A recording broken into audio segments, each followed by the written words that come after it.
Hello friends आज की class से हम लोग क्लास 11th की मैथ्स स्टार्ट करेंगे। हम लोग यहाँ पर एक एक टॉपिक को कवर करेंगे, पूरी एनसीईआरटी करेंगे और उसके बाद आर.डी. शर्मा के क्वेश्चंस को भी करेंगे। जो भी इन वीडियोस को देखेगा उसको कोई ट्यूशन लगाने की ज़रूरत नहीं पड़ेगी। तो आइए विदाउट वेस्टिंग टाइम हम लोग क्लास 11th की मैथ्स को स्टार्ट करते हैं।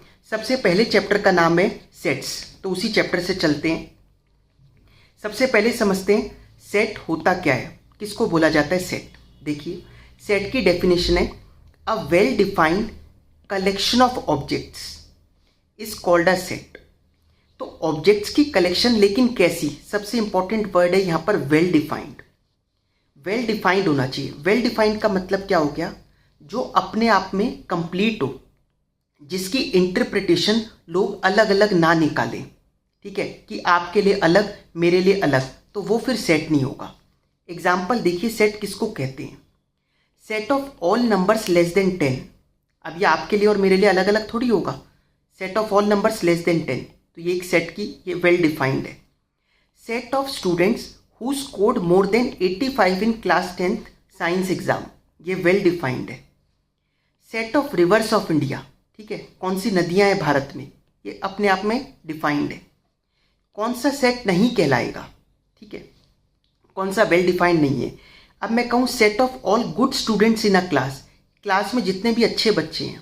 अब ये अच्छे क्या होता है, किस सेंस में अच्छा बोल रहे हो आप, सबके लिए अलग अलग डेफिनेशन होगा इसकी अच्छे की, तो ये कोई सेट नहीं कहलाएगा। समझ में आई बात भाई। गुड स्टूडेंट्स किस वे में गुड कह रहे हो आप, हो सकता है कोई पढ़ाई में ना हो और तरीके से उसके पास, ठीक है, और टैलेंट बहुत हो। Set of most talented actors, ये भी सबकी अपनी अपनी डेफिनेशन है। हम कोई पिक्चर देख कर आते हैं, किसी को भी बोल देते हैं यार इसमें बहुत टैलेंट है, अगली पिक्चर में वो फ्लॉप हो जाता है।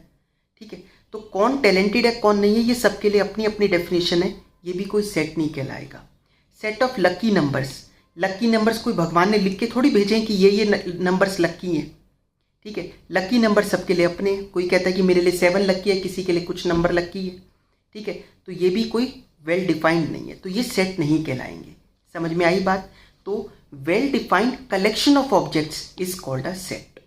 आई होप आपको ये क्लियर हुआ होगा। आगे बढ़ते हैं। जैसे आपको कहते हैं right a set of vowels, आप इंग्लिश में पढ़ते हो ना वॉवल्स और कॉन्सोनेंट। वॉवल्स 5 होते हैं, A-E-I-O-U। देखिए कैसे लिखा जाता है सेट में। सबसे पहले सेट का नाम दिया जाता है कैपिटल लेटर्स में। ठीक है, जैसे यहाँ पर A दिया, B दिया, कुछ भी दे सकते हो, कैपिटल लेटर में देना है। इसके लिए हमें करली ब्रैकेट लगाना होता है सेट के लिए। ये वाला ब्रैकेट और ये वाला ब्रैकेट, ये दोनों नहीं चलेंगे, करली ब्रैकेट चलेगा इस तरीके से। ठीक है, ये वाला ब्रैकेट, तो ये ब्रैकेट में लिखा A-E-I-O-U, और इसके अंदर ये जितने भी आइटम्स आ रही है वो क्या कहलाती हैं, elements of set, objects of set, या फिर मेंबर्स ऑफ सेट ए, कुछ भी बोल सकते हैं। जनरली एलिमेंट्स चलता है। ठीक है, तो एलिमेंट भी बोल सकते हो, ऑब्जेक्ट्स भी बोल सकते हो, मेंबर्स भी बोल सकते हो, किसके, सेट ए के। समझ में आई बात। अब कुछ इंपॉर्टेंट साइंस हैं जो आप जैसे जैसे चैप्टर में आगे बढ़ोगे ये आपको देखने को मिलेंगे। अभी मैं समझा देता हूँ, फिर जब आएंगे तब आप उसको अप्लाई कर पाओगे। सबसे पहला देखो, स्मॉल ई की तरह से बनता है ऐसे। ठीक है, ये इसका मतलब क्या होता है, इसका मतलब होता है बिलोंग्स टू। ठीक है, जो ऐसे बनता है वो क्या है, बिलोंग्स टू। और इसके साथ अगर इसको ऐसे काट दिया जाता है तो इसका मतलब होता है डज नॉट बिलोंग्स टू। तो बिलोंग्स टू और डज नॉट बिलोंग टू, समझ में आ गए दोनों। स्मॉल ई की तरह बनता है। जैसे अगर ऊपर ये जो हमने सेट ए बोला था, अब इसमें आपसे क्वेश्चन पूछ ले, क्या ए, ये स्मॉल ए इस सेट से बिलोंग करता है, हाँ बिल्कुल करता है, तो कैसे लिखेंगे, A belongs to A. E belong करता है, हाँ E belongs to set A. F belong करता है, नहीं करता, इसलिए इसको काट दिया, F does not belong to set A. ठीक है, हम पूरा इंग्लिश में थोड़ी ना लिखेंगे, हम तो मैथ्स के स्टूडेंट हैं, तो इसको ऐसे करके ये लिख दिया, तो सामने वाला अपने आप समझ जाएगा डज नॉट बिलोंग टू। ये कॉलन जो लगाते हैं हम लोग इंग्लिश में, है ना, कॉलन आपने सीखे होंगे ऐसे, ये कॉलन या फिर ऐसे लाइन खींच दी, ये कहलाता है सच दैट। ठीक है, ये कॉलन क्या कहलाता है, सच दैट। ई बनाते हैं हम उल्टा ई, ऐसे करके ई अगर बनाएंगे तो इसका मतलब होता है देयर एग्जिस्ट। ठीक है, देयर एग्जिस्ट, उल्टा ए। ठीक है, उल्टा ए क्या मतलब है? For all values of. अभी सिर्फ पढ़ लो कि किसको क्या बोला जाता है, आगे जब अप्लाई करेंगे तब आपको और अच्छे से समझ में आएगा। ठीक है, अगर ऐसे लिखा हो तो ये क्या मतलब है? For all values of.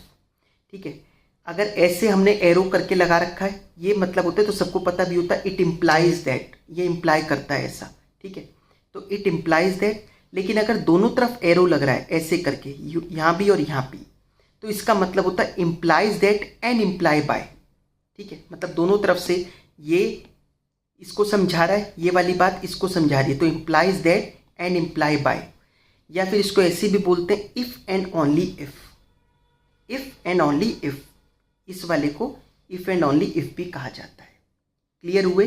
ठीक है, आई नो कि आपको नहीं समझ में आए होंगे अभी हम क्या बात कर रहे हैं, लेकिन कुछ अभी मैंने इसलिए लिख दी यहाँ पर एक साथ सारे, जब आप रिवाइज करोगे तो आपके पास सारे जितने भी साइंस हम यूज़ करते हैं वो एक जगह पर हो, बस यही इसका पर्पस था। बीच बीच में मैं समझाता रहूँगा तो आपको लिस्ट नहीं बन पाएगी कि क्या क्या समझाया था। आइए एक बार थोड़ा सा रिकॉल करते हैं क्लास 9th एंड 10th में जो आप पढ़ के आए हो, रियल नंबर्स। ठीक है, रियल नंबर्स क्या होते हैं? सारे वो नंबर जो इमेजिनरी नंबर ना हो। जैसे आपने कहा let x be a number, तो ये रियल नंबर नहीं है ना। बाकी जितने भी नंबर्स होंगे इमेजिनरी नंबर्स को छोड़कर वो सब क्या है? रियल नंबर्स है। अब रियल नंबर्स को दो पार्ट में डिवाइड किया जाता है, एक रैशनल नंबर्स, एक इरेशनल नंबर्स। रैशनल नंबर्स क्या होते हैं? रैशनल नंबर्स वो थे, ये सब आप लोग 9th एंड 10th में पढ़ के आए हो। ठीक है, रैशनल नंबर्स क्या होते हैं? जो p/q की फॉर्म में एक्सप्रेस किए जा सकते हैं। ठीक है, तो क्या 3 रैशनल नंबर नहीं है? क्योंकि 3 को भी तो 3/1 लिख सकते हैं। ठीक है, 7/8, 9.4545 ऐसे करके, तो इन सबको p/q की फॉर्म में लिखा जा सकता है, इसलिए ये सब क्या है? रैशनल नंबर्स हैं। इरेशनल क्या है? ठीक है, नॉन रिपीटिंग और नॉन टर्मिनेटिंग कहलाते हैं ये। ठीक है, इनको p/q की फॉर्म में एक्सप्रेस नहीं किया जा सकता, आप इसको लिख ही नहीं पाओगे p/q की। जैसे इसके एग्जाम्पल होते हैं पाई, √2। ठीक है, नॉन रिपीटिंग नॉन टर्मिनेटिंग चलते रहते हैं। √10, √3, ये सब एग्जाम्पल हैं इरेशनल नंबर्स के। This can not be expressed in p/q form. अब रैशनल नंबर समझ में आ गए आपको? रैशनल नंबर के अंदर एक पार्ट होता है इंटीजर्स। ठीक है, रैशनल नंबर का ही एक पार्ट हो गया इंटीजर्स। इंटीजर्स क्या होते हैं? इंटीजर्स होते हैं एग्जैक्ट नंबर्स। वो माइनस में भी हो सकते हैं, प्लस में भी हो सकते हैं, but they should be exact, कोई डेसिमल ना लगाओ।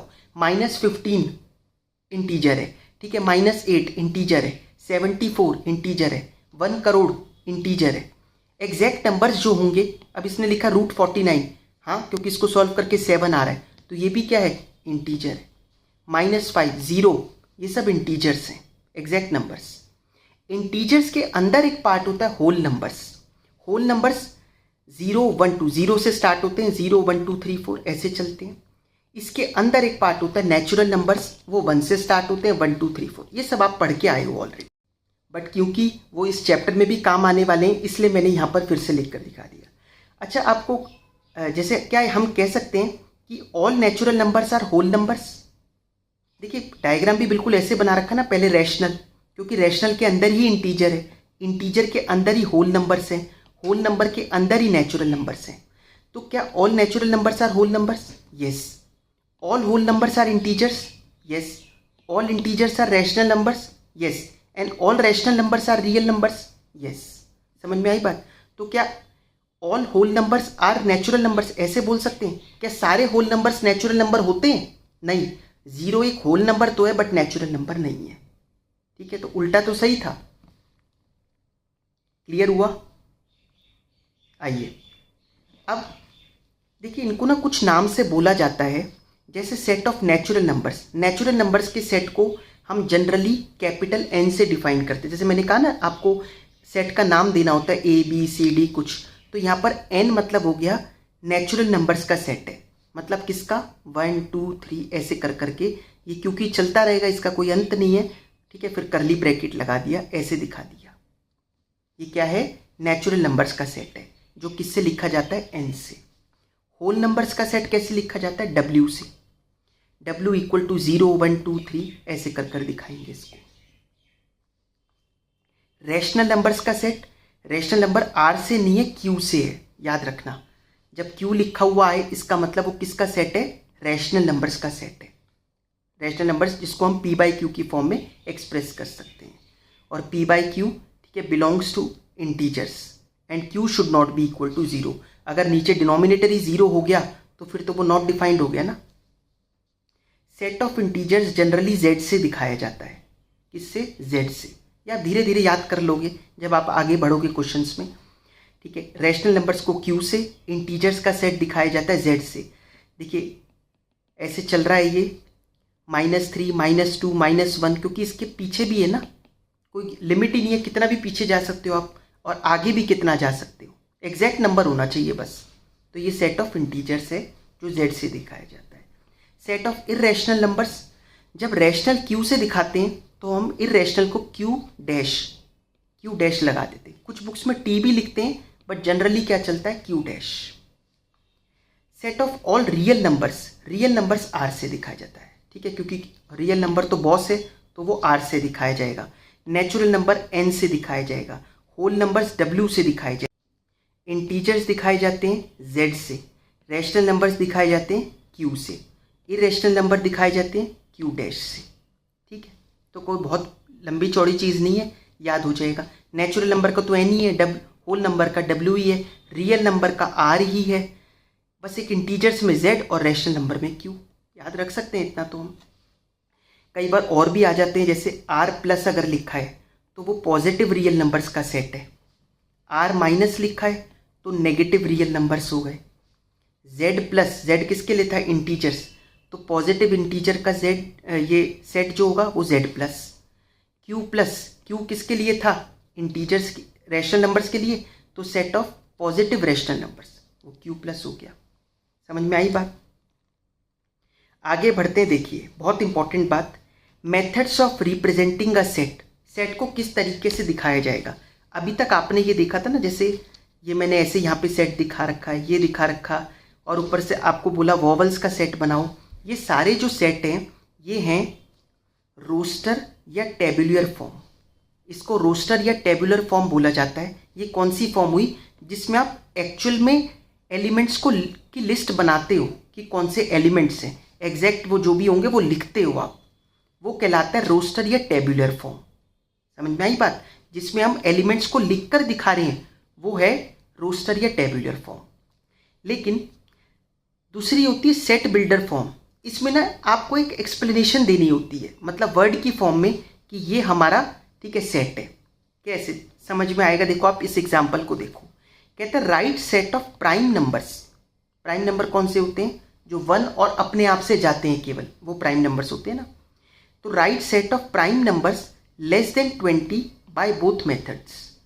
सेट बनाना है 20 से छोटे प्राइम नंबर्स का, दोनों मेथड लगा के बनाते हैं। 20 से छोटे प्राइम नंबर, पहला 2, फिर 3, फिर 5, 7, 6 तो नहीं होता क्योंकि 6 तो 2 से भी जाता है, 3 से भी जाता है। 7 के बाद 8 भी नहीं हो सकता क्योंकि वो 2 से जाता है। 9 भी नहीं हो सकता, वो 3 से जाता है। 10 नहीं हो सकता, वो 2 से जाता है। तो 11, 13, 17, 19, ठीक है, ये सारे क्या हो गए? ये लिस्ट हो गई प्राइम नंबर्स लेस देन 20 की। ये हो गई हमारी रोस्टर या टेबुलर फॉर्म। समझ में आई बात? अगर इसी को हमें सेट बिल्डर फॉर्म में लिखना हो तो सेट बिल्डर फॉर्म में कैसे लिखा जाएगा? बहुत इंपॉर्टेंट है, देखिए। A equal to all values of X. इसको पढ़ेंगे कैसे? एक्स के बाद ये एक्स के बाद कॉलन लगाया जाता है। All values of x such that, मैंने आपको क्या कहा था? ये कॉलन किसके लिए? Such that. तो कहाँ गया? हाँ, all values of x such that X is a, हर वो एक्स की वैल्यू जब एक्स क्या हो? प्राइम नंबर हो, and x is less than 20। X जो होगा वो 20 से छोटा होगा, तो प्राइम नंबर भी होगा और 20 से छोटा हो, तो वो क्या कहलाएगा? Set builder form. इस तरीके से इसको लिखा जाएगा। अभी क्वेश्चंस कर देखते हैं, ठीक है, उससे आपको और अच्छे से समझ में आएगा। 2 चीज़ें बहुत इंपॉर्टेंट है, इसको नोट कर लेना। क्या? Order of the set is not relevant. Set का ऑर्डर रेलेवेंट नहीं है। आप 138 के सेट को 318 भी लिख सकते हो, 813 भी लिख सकते हो, 831 भी लिख सकते हो, कैसे भी लिख सकते हो, ठीक है, ऑर्डर मैटर नहीं करता। इसमें ऑर्डर मैटर नहीं करता था कि 1 ही पहले आएगा, नहीं, ऐसा कुछ नहीं है। दूसरा पॉइंट क्या important, an element is written once in set even if it repeats. ठीक है, अगर कोई चीज़ 2 बार आ रही है तो भी सेट में आप एक ही बार लिखो तो काम चल जाएगा। जैसे कहता है ओरिजिन वर्ड में जो जो लेटर्स हैं उसका सेट बनाइए।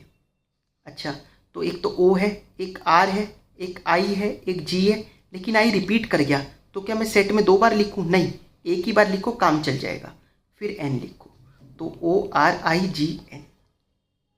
समझ में आई बात? तो लेटर्स को, वर्ड्स को रिपीट करने की ज़रूरत नहीं होती सेट में, और सेट का ऑर्डर भी रेलेवेंट नहीं होता। ये दोनों चीज़ें हमने समझी है। आइए एक एक्सरसाइज 1.1 पर चलते हैं हम लोग। ठीक है, क्या कहता है? कहता है which of the following are sets, justify your answer. कौन कौन से सेट हैं, कौन से सेट नहीं है? The collection of all the months of a year beginning with letter J. ठीक है, सारे ऐसे महीने साल के जो जे से स्टार्ट होते हो, कौन से हैं? जनवरी, फिर आएगा फरवरी नहीं होगा, मार्च नहीं होगा, अप्रैल नहीं होगा, फिर जून, फिर जुलाई, अगस्त, सितंबर, अक्टूबर, नवंबर, दिसंबर, इनमें से कोई नहीं है। तो हम इसको डिफाइन कर सकते हैं ना, तो ये सेट है, ये वेल डिफाइंड है। The collection of 10 most talented writers of India. Talented writers क्या होता है? टैलेंट तो सब अलग अलग बोल सकते हैं किसी के लिए भी, तो ऐसा कुछ भी नहीं हो सकता, ये तो एक एडजेक्टिव हो गया। ठीक है, तो ये सेट नहीं कहलाएगा, ये वेल डिफाइंड नहीं है। Team of 11 best cricket batsman, सबके लिए बेस्ट की डेफिनेशन अलग होती है, तो बेस्ट कुछ नहीं होता। ठीक है, हर मैच से बदलता रहता है बेस्ट हमारे लिए, तो ये सेट भी वेल डिफाइंड नहीं है। Collection of all boys in your class, ये एक सेट है, well defined. Collection of all natural numbers less than 100, ये भी वेल डिफाइंड है। A collection of novels written by writer Munshi Premchand, इसकी भी लिस्ट बन सकती है ना, कि उन्होंने कितनी बुक्स लिखी हैं। Collection of all even integers, इसकी भी लिस्ट बनाई जा सकती है, जितने भी इवन इंटीजर्स हैं। ठीक है, collection of questions in this chapter, ये भी एक सेट है। Collection of most dangerous animals of the world, most dangerous animals, ये मोस्ट डेंजरस क्या होता है? ठीक है, अब कौन से किसको डेंजरस लगते हैं? कोई जरा से एनिमल से ही घबरा जाता है, कोई बहुत बड़ा एनिमल आ जाए उसके आगे भी नहीं घबराता, तो ये भी कोई सेट नहीं है। ठीक है, तो बचे हुए सारे क्या हैं? सेट है। ठीक है, मैंने ये यहीं पर ही लिख दिया। आइए सेकंड क्वेश्चन की तरफ चलते हैं अब हम लोग। कहता है let A equal to 1 2 3 4 5 6, insert the appropriate symbol this या दिस, मतलब बिलोंग्स टू या does not belong to in the blank spaces. 5 belong करता है तो इसमें ये आ जाएगा। 8 बिलोंग्स टू या नहीं, 8 does not belongs to set A. 0 does not belongs to set A. 4 belongs to set A. 2, ठीक है, 2 भी बिलोंग करता है तो 2 भी belongs to set A. 10 does not belongs to set A. बताइए कितने सिंपल क्वेश्चंस होते हैं। आइए अब हम चलते हैं क्वेश्चन नंबर 3 की तरफ। Write the following sets in roster form, roster form में लिखना है। देखिए कौन सी फॉर्म थी? ये रोस्टर थी जिसमें आप लिस्ट बनाते हो एक्चुअल में, और जिसमें, ठीक है, स्टेटमेंट के रूप में लिखते हो वो होता है सेट बिल्डर फॉर्म। तो रोस्टर फॉर्म में लिखना है इन सेट्स। तो फर्स्ट पॉइंट क्या है? A equal to all values of x such that X is an integer, X एक इंटीजर होना चाहिए, एग्जैक्ट नंबर, माइनस में भी हो सकता है प्लस में भी, and x is more than equal to -3, more than भी हो सकता है और इक्वल टू भी, एंड लेस देन 7, 7 से छोटा हो और मोर देन इक्वल टू -3 हो। इसको कर देख लेते हैं। फर्स्ट पॉइंट, ठीक है, ए है ये, तो ए इक्वल टू -3 आएगा या नहीं आएगा? आएगा, क्योंकि इक्वल टू भी तो लगा रहा है साथ में। ठीक है, मोर देन, अब इससे अगर मैं -4 पे चला जाऊं तो वो मोर थोड़ी हुए, -4 तो और छोटा हो जाएगा, तो बड़ा मतलब फिर -1, -2, -1, 0, 1 2 3 4 5 6, क्योंकि कहता है less than 7, less than equal to 7 नहीं कह रहा, 7 से छोटा होना चाहिए, तो 7 से छोटा ले लिया 6 तक। क्लियर हुआ? सेकेंड, ये हमने रोस्टर फॉर्म में लिख दिया इसको। दूसरा, all values of x such that X is a natural number, x एक नेचुरल नंबर होना चाहिए, लेस देन 6, 6 से छोटा नेचुरल नंबर। नेचुरल नंबर शुरू ही कहाँ से होते हैं? 1 से, 6 से छोटा लेना है, तो 1 2 3 4 5, ये रोस्टर फॉर्म हो गई। C, all values of x such that X is a 2 digit natural number, 2 digit का नेचुरल नंबर होना चाहिए, such that sum of its digit is 8, उसका सम जो आए डिजिट्स का वो 8 आए। पहला जैसे 10 से शुरू होते हैं ना 2 डिजिट नेचुरल नंबर, तो 8 आना चाहिए, तो 8 आने के लिए क्या होगा? 1 7 17। अब इसका एक बढ़ाते रहो और इसका एक कम करते रहो, मतलब जैसे 2 6, फिर 3 5, फिर 4 4, फिर 5 3, फिर 6 2, 7 1, 8 0, और तो कोई होगा नहीं, ठीक है, 80 से बड़ा थोड़ी होगा ऐसा कोई number. Next, fourth point, all values of x such that X is a prime number which is a divisor of 60, जो 60 को पूरी तरीके से काटता हो, कोई रिमाइंडर ना बचे, ऐसा कोई प्राइम नंबर, ठीक है, प्राइम नंबर जो 60 को पूरी तरीके से काटता हो। कौन कौन से प्राइम नंबर हो सकते हैं? 2 काटता है 60 को, 3 काटता है 60 को, 5 भी काटता है 60 को। नेक्स्ट प्राइम नंबर 7 काटता है नहीं, 7 के बाद फिर आएगा 11 काटता है नहीं, 13 काटता है, तो अब और कोई नंबर ऐसा नहीं आएगा जो 60 को काटता हो प्राइम नंबर, ठीक है। ऐसे तो 15 काटता है 60 को पूरा, ठीक है, लेकिन वो प्राइम नंबर नहीं है।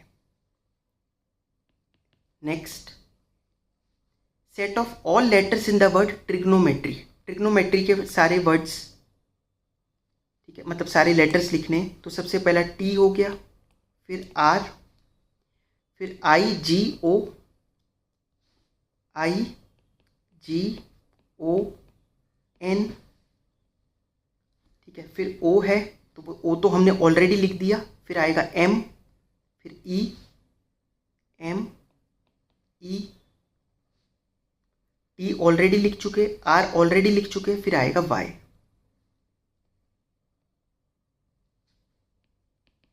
ठीक है।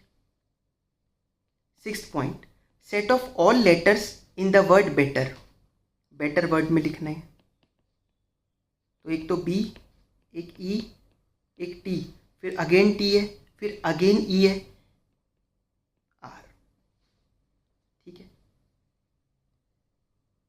ये हमारा थर्ड क्वेश्चन पूरा हो गया। आइए अब हम चलते हैं फोर्थ क्वेश्चन की तरफ। फोर्थ क्वेश्चन में क्या कहता है आपसे? कहता है right the following sets in set builder form. अब इसको कोई स्टेटमेंट वाला जो बनाते हैं ना, सेट बिल्डर फॉर्म में कन्वर्ट करना है, रोस्टर फॉर्म में तो ये ऑलरेडी ही गिवन है। पहला पॉइंट 3 6 9 12। अब आपको पैटर्न पकड़ना पड़ेगा, ये पैटर्न क्या फॉलो कर रहा है,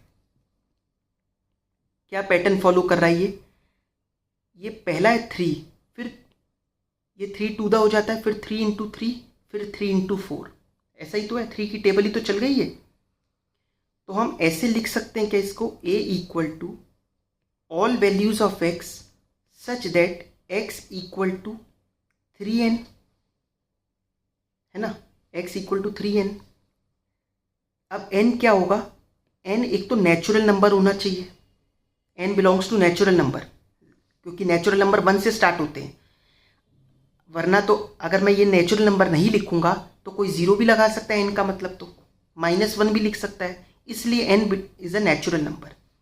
एंड n की वैल्यू कहाँ तक ही लिमिटेड होगी? 4 तक ही, क्योंकि 4 के आगे तो चलेगा नहीं, आखिरी तो 12 ही है, तो 3 इंटू 4 करके 12 आ जाएगा, तो n कितना हो सकता है मैक्सिमम? 4। तो हम ऐसे लिख सकते हैं जैसे उसने लिखा था ना वहाँ पर, ऐसे कर कर दिखा दो आप, ठीक है। n इज, ठीक है, greater than equal to 1 and less than equal to 4, ठीक है। ये पहला पॉइंट हो गया हमारा। दूसरा point b equal to, second point देखिए 2, 4, 8, 16, 32। एक्चुअली ये लेकिन 2 की टेबल तो नहीं है, जैसे यहाँ तो 3 की टेबल थी पूरी 2, लेकिन एक पैटर्न क्या है, ये 2 से मल्टीप्लाई होता है। 4 इंटू 2 फिर 8, 8 इंटू 2 16, 16 इंटू 2 32, मतलब ये 2 की स्क्वेयरिंग हो रही है। तो हम इसको ऐसे लिख सकते हैं, ये स्क्वायर कर रहा है, आप बी भी लिख सकते हो, कोई भी नाम दे सकते हो। All values of x such that x equal to 2 raise to the power n। n belong करेगा नेचुरल नंबर को, वरना तो वो 0 से स्टार्ट हो जाएगा। एंड कितने नंबर है टोटल, 1 2 3 4 5 तक जा रहा है, तो n 5 होगा लास्ट, क्योंकि 2 रेज टू द पावर 5 करोगे तो 32 आ जाएगा, है ना। थर्ड पॉइंट देखिए 5 फिर 25 फिर 125 फिर 625, ये 5 इंटू 5 होता है, ये 5 इंटू 5 इंटू 5 होता है, और ये 5 इंटू 5 इंटू 5 इंटू 5, है ना। तो इसका मतलब 5 की स्क्वेयरिंग हो रही है। तो c equal to x such that x equal to 5 raise to the power n, n belongs to natural number n। कितने नंबर हो गई है टोटल, 4 है, ठीक है। Fourth point 2 4 6 and so on चलता रहेगा। तो ये कौन से नंबर होते हैं, इवन नंबर्स। 1 3 5 7 वगैरह क्या होते हैं, ऑड नंबर्स।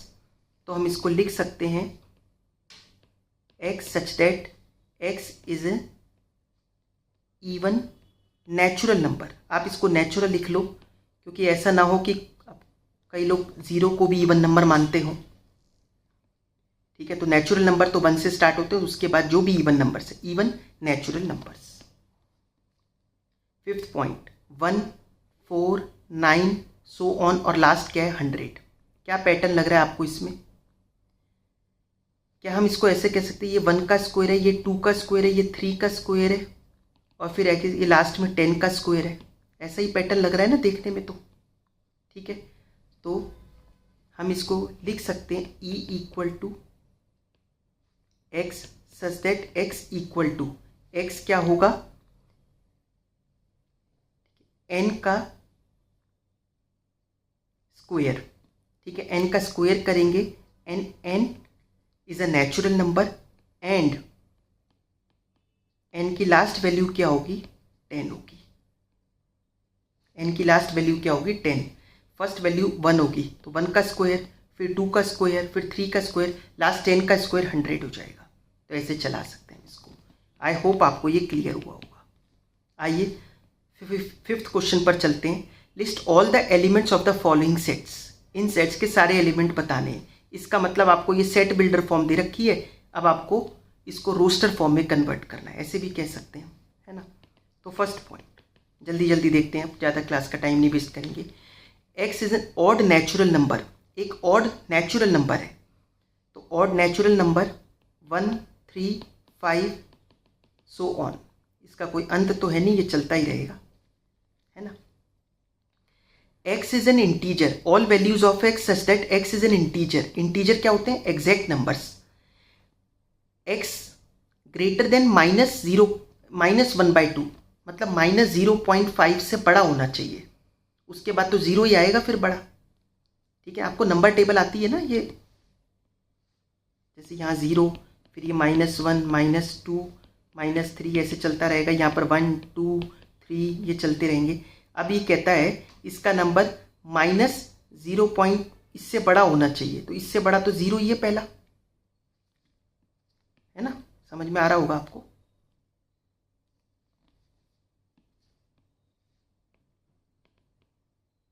पहला तो 0 है, फिर क्या कह रहा है, कहाँ तक चलेगा ये, 9/2, 9/2 होता है 4.5, तो 4.5 से छोटा होना चाहिए। 4.5 से छोटा तो 4 होता है एग्जैक्ट नंबर में, 1 2 3 4, ठीक है। c इक्वल टू, फिर क्या कहता है, x is an integer and x square ठीक है, लेस देन इक्वल टू 4, 4 भी हो सकता है, 4 से छोटा भी हो सकता है एक्स का स्क्वायर। एक्स एक इंटीजर है, डेसिमल में नहीं, एग्जैक्ट नंबर से। तो क्या ले सकते हैं इंटीजर की वैल्यू? तो पहला होगा -2, ठीक है, -2 का स्क्वायर भी 4 ही होता है, माइनस हट जाता है ना स्क्वायरिंग करके। -1, ठीक है, 4 से छोटा ही आएगा। 0, 1, 2, ठीक है, 3 करते ही तो फिर 3 का स्क्वायर 9 हो गया, वो 4 से बड़ा हो जाएगा, ठीक है। लेस देन इक्वल टू 4 बोला है, तो क्या -2 से नीचे नहीं जा सकते थे, -3, फिर वही 9 हो जाएगा, तो वो 4 से बड़ा हो गया। तो fourth point, X is a letter in the word loyal, X is a letter in the word loyal, तो LOYA है ना, L तो रिपीट होगा नहीं फिर से। X is a month of a year not having 31 days, not having 31 days, तो सबसे पहले फेब्रवरी, क्योंकि जनवरी में तो होते ही हैं 31, मार्च में भी होते हैं, अप्रैल में नहीं होते, मई में होते हैं, जून में नहीं होते, फिर जुलाई और अगस्त दोनों में होते हैं 31 डेज, सितंबर में नहीं होते, अक्टूबर में होते हैं, नवंबर में नहीं होते, दिसंबर में होते हैं। चलिए 6th पॉइंट, कॉन्सोनेंट होना चाहिए, कॉन्सोनेंट मतलब जो वॉवल्स नहीं होते AEIOU के अलावा, इंग्लिश अल्फ़ाबेट विच प्रीसीड्स, जो के से पहले आते हो, के से पहले आने वाले कॉन्सोनेंट्स, तो B, C, D है ना, ई तो कॉन्सोनेंट होता है, F, G, H, आई कॉन्सोनेंट होता है, J, के से पहले वाले लिखने, तो के से पहले वाले ये हो गए। सॉल्यूशन 6 कहता है मैच द फॉलोइंग। अब एक रोस्टर फॉर्म है, एक सेट बिल्डर फॉर्म है, दोनों को मैच करना है। कहता है x is a prime number and a divisor of 6, जो 6 को काटता हो, तो 2 और 3 ये दोनों हैं, 2 और 3, तो ये फर्स्ट वाला ए हो गया।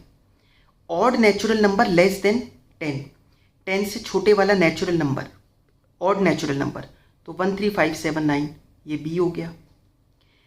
X is a natural number and a divisor of 6, ये सी, क्योंकि 1, 2, 3, 6, ठीक है, 6 को पूरी तरह से काटने वाला।